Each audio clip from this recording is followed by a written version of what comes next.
كتاب فصلت آياته قرآنا عربيا لقوم يعلمون.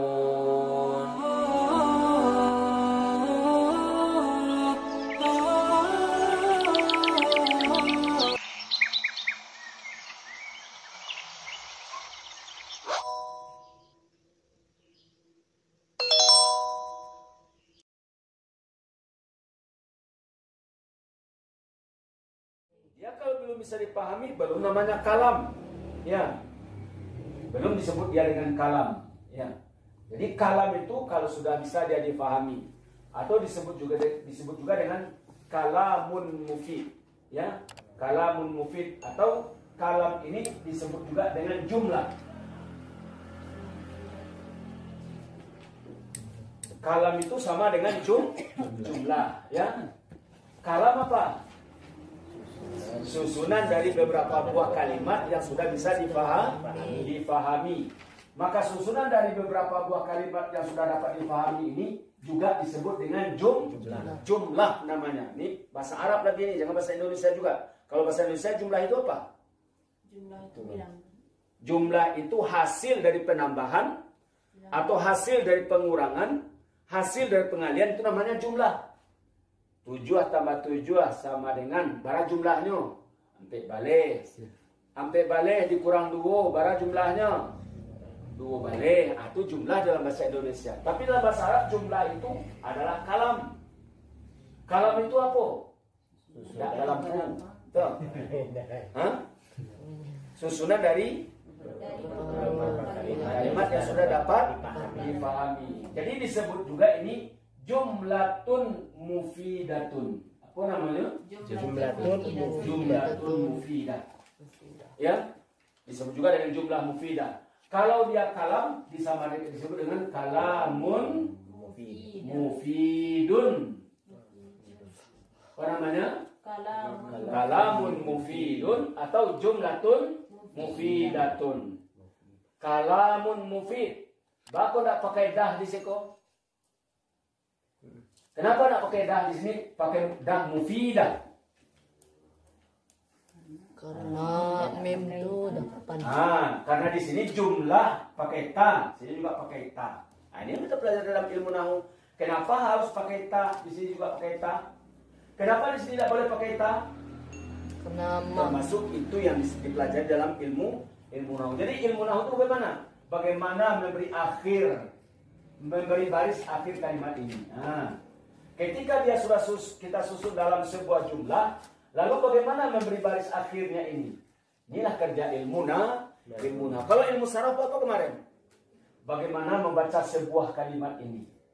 Mulai dari awal sampai akhir ini. Kalau dia sendiri-sendiri atau dia bersama-sama. Tapi ilmu nahu tidak bisa ketika ini sendiri saja. Barisin tuh, tidak bisa ilmu nahu itu. Ya kulu saja, tidak bisa ilmu nahu itu. Itu ilmu saraf nukaraju. Tapi ketika nyolah disusun menjadi sebuah kalam, di sini berfungsilah saraf, di situ berfungsilah nahu.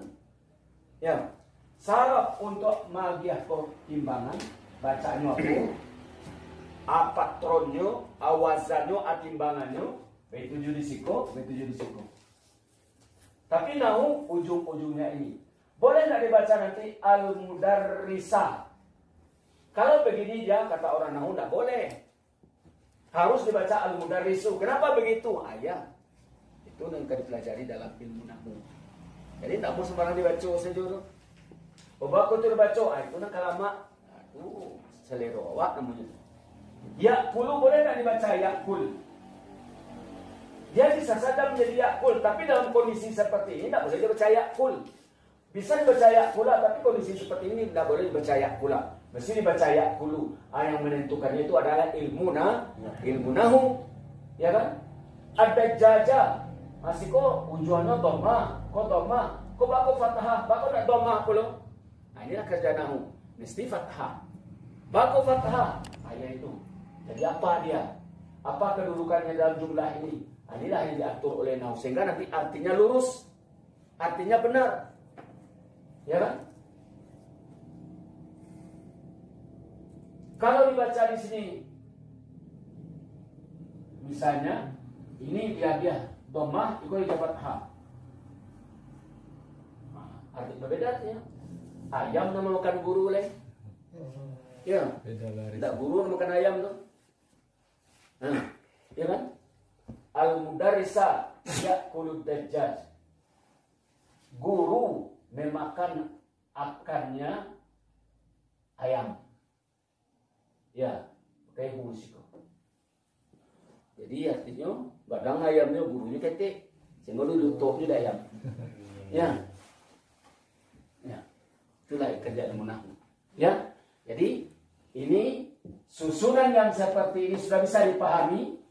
Sudah. Maka inilah yang disebut dengan kalamun mufidun atau jumlatun mufidatun. Kata, coba apa kaidah kalam? Walafzul kalamun walafzul murakabul. Nah, jadi ini namanya al-jumlatul mufidah, jumlah yang berfaedah. Lalu sebelum kita lanjut, ini kan sudah minggu yang lalu nih. Minggu yang lalu sudah nih. Ya, disebut dengan kalamun. Kemarin kalam saja disebut juga dengan kalamun mufidun atau disebut juga dengan jumlah mufidah. Oke. Hapus.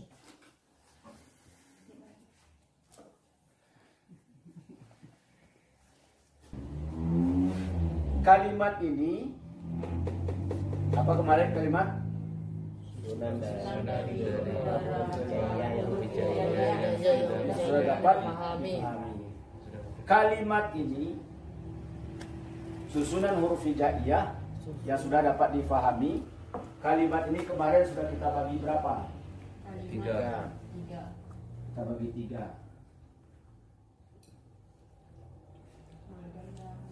Ada kalanya kalimat itu menunjukkan apa? Menunjukkan insanun, au hayawanun, au nabatun, au jamadun, au ayyu syai'in akhar. Menunjukkan manusia, menunjukkan binatang, menunjukkan tumbuh-tumbuhan, menunjukkan benda-benda beku, atau menunjukkan sesuatu yang lain disebut dengan apa dia? Dengan isim. Kalimat yang kedua namanya al-fi'il. Menunjukkan apa? Madalla ala usuli amalin fi zamanin qasim. Menunjukkan perbuatan itu terjadi pada masa jadi menunjukkan kata kerja. Ya, ini kata benda, ini kata kerja. Yang ketiga apa namanya? Huruf. Al-harfu. Al-harfu apa? Yang harfu apa? Ma la yufhamu maknahu illa ma'a ghairihi. Ayo. Harfu ya. Ya. Yang menunjukkan sesuatu yang tidak dipahami maknanya kecuali kalau dia bersama dengan yang lain. Nah, yang disebut dengan kata sambung. Kata sambung. Oke, kita masuk ini dulu. Ini isim.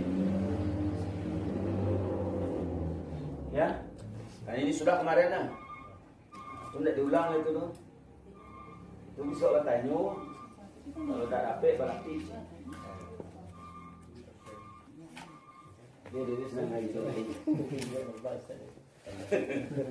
Nah, sekarang isim. Isim tadi tadi apa? Menunjukkan apa?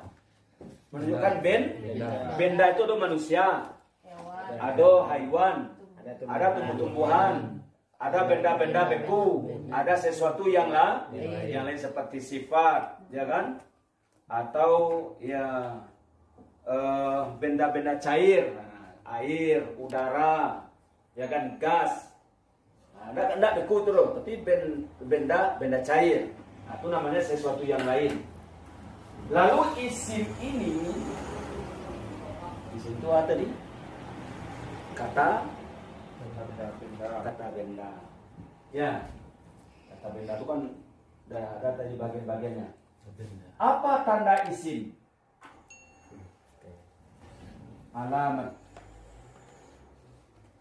Alamatul ismi.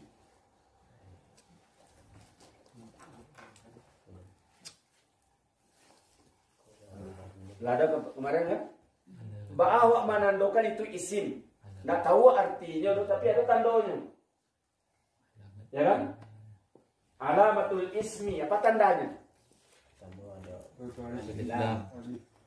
Ado, alif, lam. Jadi jateko para buah yang pakai alif lam. Dua yang pertama Al-mudarrisu. Ada alif lam di sini? Ada. Maka ini berarti isim. Kalau nak tahu banawa artinya tapi pakai alif lam itu isim tuh. Ya kan? Kemudian ad-dajjaj, ada alif lam di depannya? Nah, itu tanda dia isim. Walaupun nggak tahu artinya. Ini bisa dicari di sini. Yang kedua ada tanwin. Yang tanwin itu apa? Baris dua. Baris depan, baris di bawah dia di atas, baris dua di bawah. Itu apa namanya? Furqan. Tanwin. Baris depan dua, baris di atas dua, baris di bawah dua. Coba cari di depan ini berapa buah yang pakai tanwin?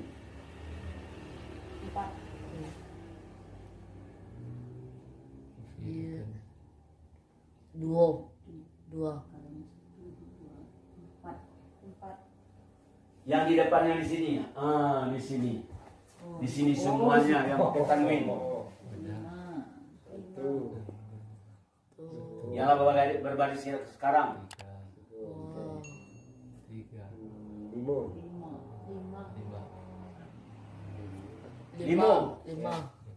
1.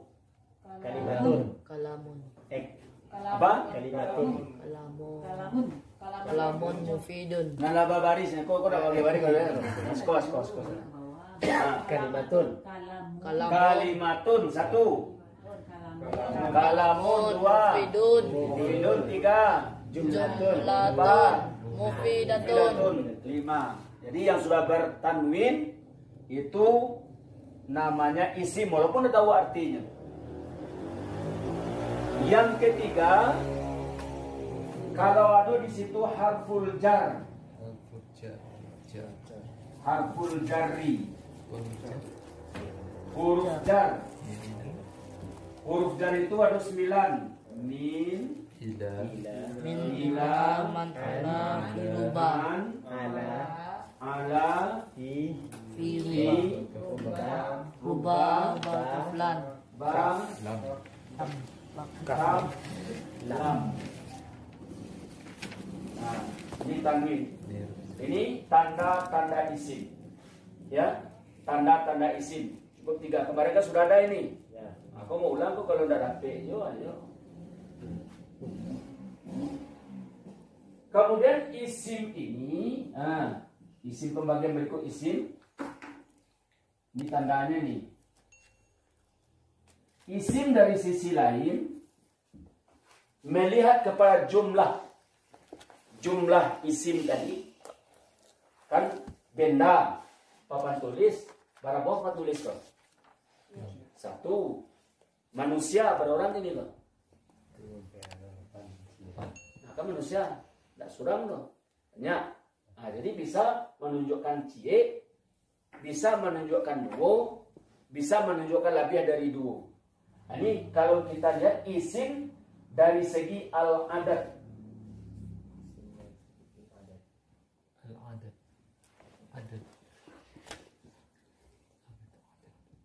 Adat bilangan.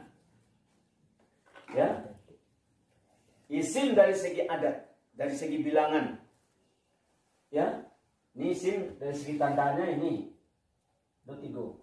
Ini jumlah dari segi jumlah dari bilangan. Ya. Ada isim itu menunjukkan cuma 1. Ya, misalnya 1 buah pena. Satu, buku. ya, papan tulis. Kalau begini sudah berapa? 2, 2 pena. Kalau ini 3, lebih dari 2. Ya. Jadi ketika dia satu, ya, isim itu disebut dia dengan mufrad.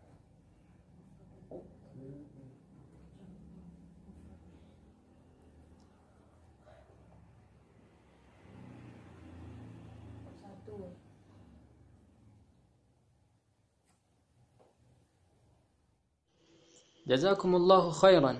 Untuk like, subscribe, dan komen.